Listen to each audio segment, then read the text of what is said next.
तो सिर्फ 4 दिन रह गए हैं राहुल गांधी की भारत न्याय यात्रा शुरू होने को। जी हां, 14 जनवरी को राहुल गांधी की भारत न्याय यात्रा शुरू हो रही है मणिपुर के इंफाल से।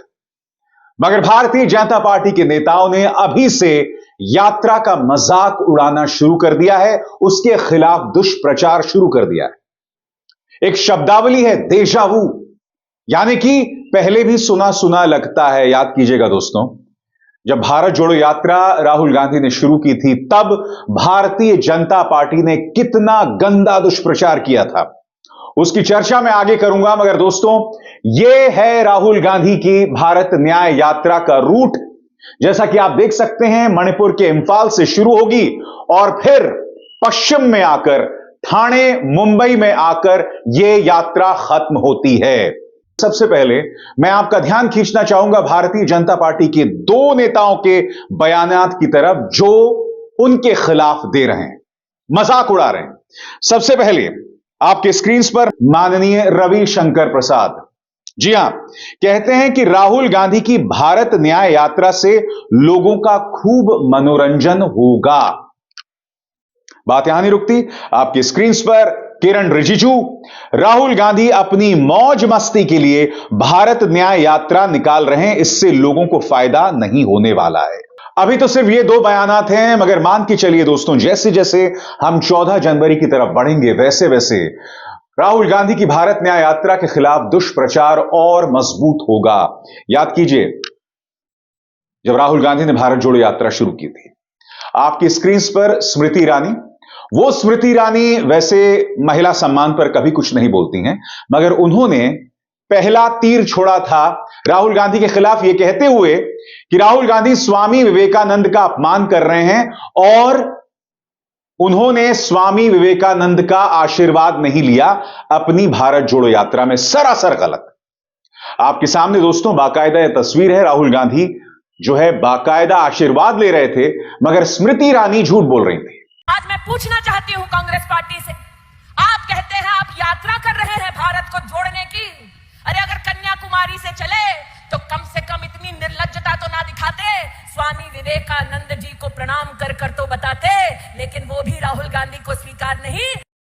मैं नहीं भूला हूं, तमिलनाडु में भारतीय जनता पार्टी का एक आईटी सेल का प्रमुख था, उसने राहुल गांधी और उनकी भांजी के बारे में अश्लील प्रचार चलाया था।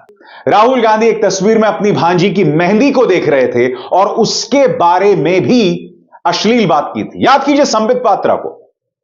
राहुल गांधी एक छोटी सी मुस्लिम लड़की का हाथ पकड़कर चल रहे थे और उसके बारे में भी संबित पात्रा ने निहायत ही बेशर्मी से वाहियात टिप्पणी की थी।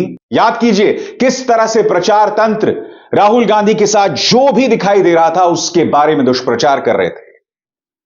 दुष्प्रचार इस हद तक अश्लील हो गया था कि राहुल गांधी जब औरतों को गले लगाते थे तो भारतीय जनता पार्टी की कुछ महिला नेताएं उस पर भी अश्लील टिप्पणी कर रही थी, यह कहते हुए कि राहुल गांधी औरतों को गले क्यों लगाते हैं। जबकि मुझे ऐसा लगता है कि भारतीय जनता पार्टी के किसी भी नेता को, खासकर महिला नेताओं को, नारी सम्मान के ऊपर तो कुछ भी नहीं कहना चाहिए।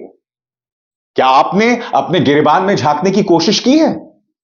क्या आपको पता है कि आपके पार्टी के अंदर अभी भी एक सांसद है जिनका नाम है बृजभूषण शरण सिंह? क्या आपको पता है कि कुलदीप सेंगर को किस तरह का संरक्षण मिला था? क्या आप मुझे बतला सकती हैं कि आपके महिला और बाल विकास कल्याण मंत्री ने स्वामी चिन्मयानंद और 2 नाबालिग लड़कियों के साथ उनके अश्लील वीडियो पर, उनके शॉकिंग वीडियो पर कभी कोई टिप्पणी की? क्या भाजपा की महिला नेत्रियां यह भूल गईं कि हाथरस में एक बिटिया के साथ किस तरह की नाइंसाफी हुई थी, जहां परिवार गिड़गिड़ाता रहा, बिलखता रहा, मगर बावजूद इसके पेट्रोल से रातों रात उसके शव को जला दिया गया? क्या बीजेपी भूल गई कि कठुआ के अंदर 8 साल की एक मासूम के साथ दुष्कर्म होता है और फिर मंदिर के अंदर उसकी हत्या हो जाती है और भाजपा के 2 मंत्री, जिन लोगों ने उस घटना को अंजाम दिया था, उन दुष्कर्मियों, उन हत्यारों के पक्ष में रैली निकाली थी? क्या भाजपा भूल गई कि राम रहीम को किस पॉलिटिकल पार्टी ने आधा दर्जन से ज्यादा बार पैरोल पर रिहा किया? और जवाब आप भी जानते हैं, भाजपा है। मगर राहुल गांधी पर इस तरह से अश्लील हमला किया गया और अब राहुल गांधी न्याय यात्रा शुरू कर रहे हैं तो इस पर भी टिप्पणियां शुरू हो रही। मैं एक बात स्पष्ट कर दूं दोस्तों, कांग्रेस बेशक कहे कि इस यात्रा का मकसद राजनीतिक नहीं, हम सब जानते हैं कि यात्रा का मकसद राजनीतिक ही है, क्योंकि कांग्रेस यह भी जानती है कि वैसे तो उनके किसी भी पॉलिटिकल इवेंट को मीडिया कवर नहीं करने वाला है। राहुल गांधी जानते हैं कि अगर जनता में अपनी जगह कांग्रेस को बनानी है तो सिर्फ एक तरीका है और वो तरीका है इस तरह की न्याय यात्रा, क्योंकि कम से कम भाजपा उसके खिलाफ दुष्प्रचार करेगी और उसी बहाने गोदी मीडिया में उसकी चर्चा होगी।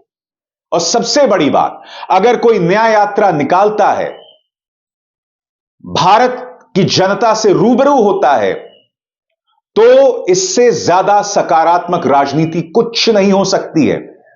लिहाजा वोट हासिल करने के लिए कांग्रेस के पास भारत न्याय यात्रा के अलावा कोई विकल्प नहीं है। मगर हां, जैसे कि मैं अक्सर कहते रहता हूं, सिर्फ न्याय यात्रा से बात नहीं होने वाली है। समानांतर तौर पर आपको जनता को यह बताना पड़ेगा कि आप नीति के स्तर पर, पॉलिसी के स्तर पर क्या करने जा रहे हैं। इंडिया गठबंधन में अभी भी सीट शेयरिंग को लेकर कई जगह मामला लटका हुआ है। बिहार में मामला लटका हुआ है, महाराष्ट्र की कोई बात नहीं कर रहा है। आम आदमी पार्टी के साथ किस तरह के ताल्लुकात होंगे दिल्ली में, उसकी भी चर्चा नहीं है। तो एक तरफ आप भारत न्याय यात्रा कीजिए, मगर समानांतर तौर पर पॉलिसी के मोर्चे पर आपको जनता को संदेश देना पड़ेगा, आपको सीट शेयरिंग करनी पड़ेगी, क्योंकि आपको यह मालूम होना चाहिए कि भाजपा के साथ प्रचार तंत्र है, मीडिया है, एजेंसीज हैं। क्योंकि हम ये नहीं भूल सकते, ईडी अब राबड़ी देवी पर दबिश डाल रही है। लालू प्रसाद यादव की पत्नी राबड़ी देवी पर दबिश डाल रही है। एक ऐसा मामला जो 2008 का है, और जैसा कि यहां पर मनोज झा कह रहे हैं, पार्टी की सांसद, कि इसे रेलवेज पहले ही सिफारिश कर चुकी है कि मामले को बंद कर देना चाहिए, मगर फिर भी उन पर दबिश डाली जा रही है। कहने का अर्थ क्या है? और मुझे हैरत नहीं होगी दोस्तों कि राहुल गांधी की भारत न्याय यात्रा शुरू हो और बीच में कभी किसी मुद्दे को लेकर राहुल गांधी पर दबाव डाला जाए। बिल्कुल भी हैरत नहीं होने वाली है। यह हकीकत है, यह मौजूदा राजनीति की हकीकत है। तो चुनौतियां बेशुमार होने वाली है राहुल गांधी के सामने, और यही चुनौतियां विपक्ष के हर नेता के सामने है, हर नेता के सामने है।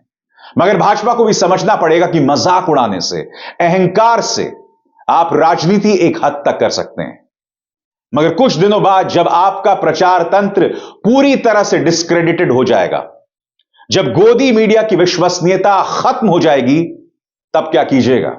कब तक आप प्रचार पर सवार होकर अपनी राजनीति करते रहेंगे?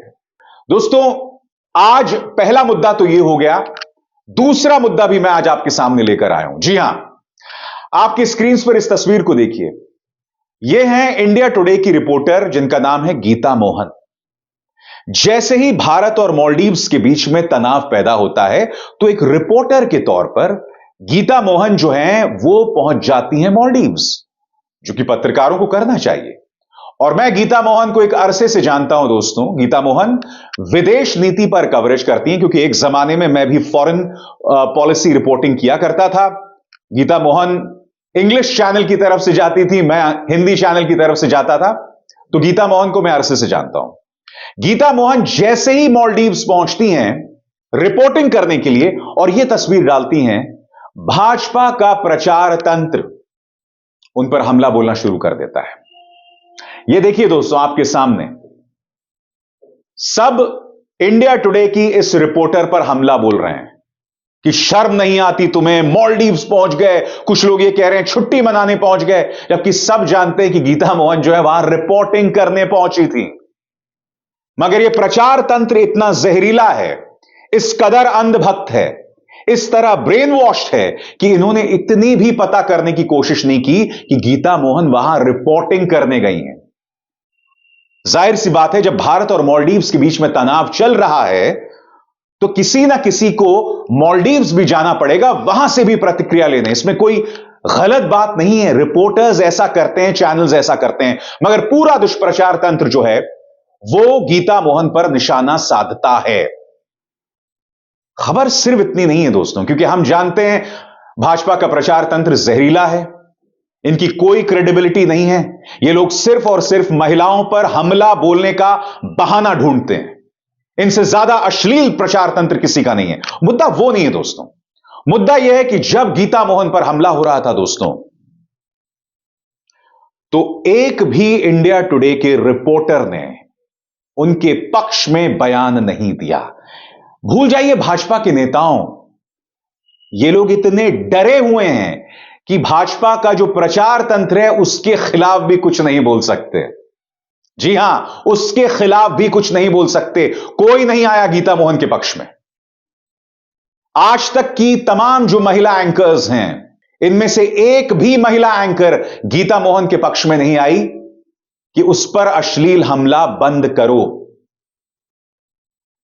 यह है गोदी मीडिया की हकीकत, यह है इनकी रीढ़, यह है इनकी कायरता। वैसे मालदीव्स के नाम पर मजाक ही चल रहा है दोस्तों। जो लोग आज की तारीख में लक्षद्वीप में पर्यटन को बढ़ावा देने की बात कर रहे हैं इस विवाद के बाद, वो भी अपना मजाक बनवा रहे हैं। आपकी स्क्रीन पर ये हैं रणवीर सिंह। रणवीर सिंह को भी फरमान आ गया होगा कि भैया लक्षद्वीप में पर्यटन को बढ़ावा दें, जो अच्छी बात है, होना भी चाहिए। मगर ये क्या मूर्खता कर रहे हैं मैं आपको बताता हूं। रणवीर सिंह यहां पर लक्षद्वीप में पर्यटन को बढ़ावा देने की तो बात कर रहे हैं, मगर यहां पर तस्वीर इस्तेमाल की जा रही है मालदीव्स की। वो मालदीव्स जिससे तनाव चल रहा है, यानी कह तो रहे हैं कि भैया लक्षद्वीप में पर्यटन बढ़ाओ, मगर तस्वीर किसकी इस्तेमाल की जा रही है? मालदीव्स की। और बात सिर्फ रणवीर सिंह की नहीं है, वीरेंद्र सहवाग ने अपने ट्विटर या एक्स पर जो तस्वीरें पेश की उनमें से एक मालदीव्स की है। चलिए, ये दो तो एक फिल्मी एक्टर है, एक फॉर्मर क्रिकेटर है, किरण रिजिजू। ये भी अपने इस ट्वीट में लक्षद्वीप में पर्यटन को बढ़ावा देने की बात कर रहे हैं, मगर तस्वीर किसकी इस्तेमाल की जा रही है? मालदीव्स की जा रही है। अरे भाई, अपना इस तरह से मजाक मत बनाइए। और जब अपना मजाक आप बनाते हैं तो आप देश की साख को नुकसान पहुंचाते हैं। देश को इससे नुकसान पहुंचता है कि भाई किस तरह के मंत्री हैं, किस तरह के एक्टर्स हैं और किस तरह के क्रिकेटर्स हैं। मैं फिर आपसे सवाल करता हूं, राष्ट्रवाद के नाम पर देश का मजाक मत बनाइए। भारतीय जनता पार्टी अपनी राजनीति कर रही है, उन्हें करने दीजिए। यही वजह है कि हर छोटे मुद्दे को ज्वलंत किया जा रहा है। गीता मोहन को टारगेट करना एक किस्म का नकली राष्ट्रवाद है। वो रिपोर्टर सिर्फ रिपोर्टिंग करने गई थी, मगर उसे उस तस्वीर को बहाना बनाकर उस पर निशाना साधे जाने लगा। यह एक किस्म का फेक राष्ट्रवाद है जिसका इस्तेमाल भाजपा अक्सर करती है वोट बटोरने के लिए। एक रिपोर्टर सिर्फ रिपोर्टिंग करने गई और उस पर हमला किया जाने लगा, और उसके बाद मालदीव्स को आंख दिखाने के लिए लक्षद्वीप में पर्यटन को बढ़ावा देने को लेकर बयानात तो दिए गए, मगर उसमें भी बगैर तैयारी के मैदान में उतर रहे हैं।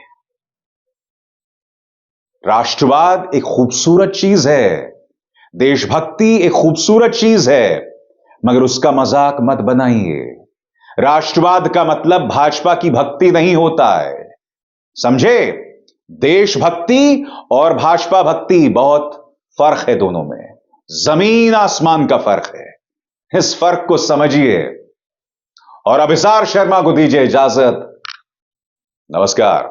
स्वतंत्र और आजाद पत्रकारिता का समर्थन कीजिए, सच में मेरा साथी बनिए। बहुत आसान है दोस्तों, इस ज्वाइन बटन को दबाइए और आपके सामने आएंगे ये 3 विकल्प, इनमें से एक चुनिए और सच के इस सफर में मेरा साथी बनिए।